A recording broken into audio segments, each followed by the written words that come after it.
కొత్తగా వింటానండి. సముద్ర గర్భంలో ట్రైన్ 2 గంటల్లోనే ముంబై నుంచి దుబాయ్కి వెళ్లేదానికి వీలవుతుందట. దాని గురించి ఇప్పుడు మనం తెలుసుకుందాం. ముంబై దుబాయ్ మధ్య సుమారుగా 1900 కిలోమీటర్ల పైగా దూరం ఉంటుంది. ఈ మార్గాన్ని 2 గంటల్లోనే చేరుకుంటే, అంటే విమానం కంటే అతి వేగంగా ప్రయాణించగలిగితే ఎలాగుంటుంది? త్వరలోనే ఆ కళ సాకారం అవనుంది. అది ఎలాగంటే ఇప్పుడు మనం దాని మీదనే డిస్కషన్ చేద్దాం. ముంబై నుంచి దుబాయ్కి 2 గంటల్లో ప్రయాణించాలనుకుంటున్నారా? అదేంటి, సుమారు 1900 కిలోమీటర్ల దూరాన్ని 120 కిలోమీటర్లు చేరుకోవడం ఎలాగని బుర్రకు బదులు పెట్టాల్సిన అవసరం లేదు. నేను చెప్పేది మీరు వినేది కరెక్టే.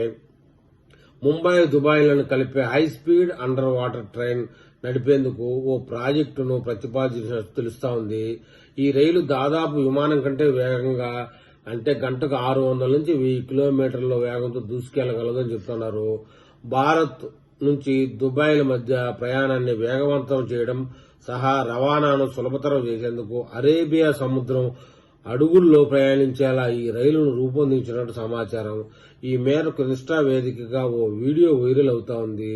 రైలు పేరు డీప్ బ్లూ ఎక్స్ప్రెస్ అని ఇండియా యుఏలను అరేబియా సముద్ర మార్గం ద్వారా కలుపుతూ ఈ రైలు మార్గాన్ని నిర్మిస్తున్నారని వీడియోలో పేర్కొన్నారు. అలాగే ఈ ట్రైన్ గంటకి 600 నుంచి 1000 కిలోమీటర్ల వేగంతో ప్రయాణిస్తుందని, ఇది చాలా విమానాల కంటే ఎక్కువ స్పీడ్ కలిగి ఉంటుందని అందులో వివరించారు.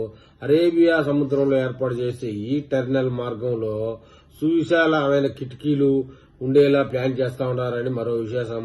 సముద్రం కింద 200 మీటర్ల దిగువన ప్రయాణం ఉంటే ఊహకందంది అనుకోండి. అక్కడ భారీ సొరచేపలు, తిమింగలాలు, పెద్ద పెద్ద చేపలు ఈదుతూ ఉంటాయి.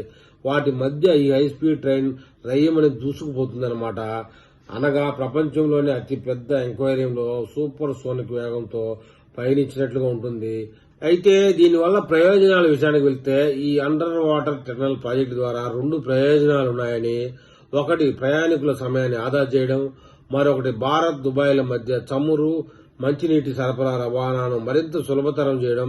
ఈ ప్రాజెక్టు నిర్మాణం కోసం $50 బిలియన్ పైగా బడ్జెట్తో సుమారు 50,000 మందికి పైగా సిబ్బందిని నియమించనున్నట్టు తెలుస్తా ఉంది.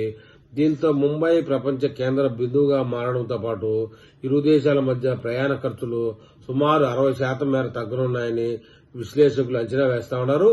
ఈ అండర్ వాటర్ రైలు మార్గాన్ని నిర్మించేందుకు ఇంకా ఖచ్చితమైన ప్రణాళికలు ఖరారు కానప్పటికీ దానిని అమలు చేసే దిశగా ఇరు దేశాల మధ్య చర్చలు సాగుతా ఉన్నాయని చెప్తా ఉన్నారు.